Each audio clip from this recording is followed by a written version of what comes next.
hampa dah siap dah hari ni menu telok menantu. Sedih hari ni kita nak buat menu simple saja. Hampa tengok sini ada telok rebus kan. Nama dia telok kai lu khơi kalau bahasa Thailand lah, tapi kalau kita translate dia macam telok menantu.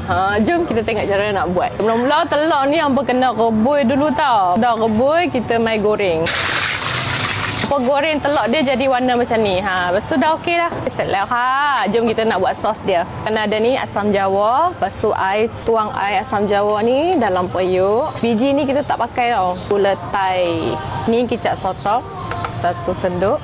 3 bahan saja. Air asam jawa, gula Thai dengan kicap sotong. Sos ni kita biar dia mendidih sekejap. Lepas tu next kita mai ambil telok ni. Kita mai belah dua macam ni dulu.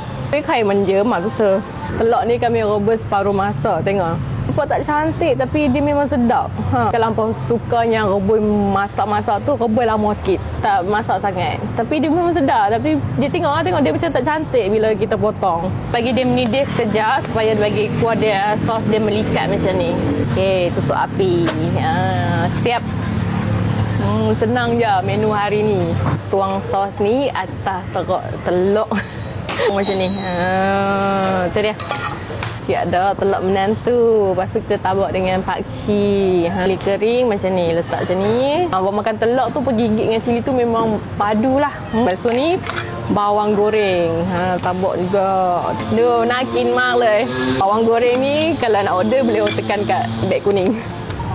น่ากินมากเลยค่ะทุกคนนี่nama dia menu telok menantu ไข่ลูกเขยค่ะทุกคน hampa kena try buat memang mudah senang sangat buat dekat rumah je.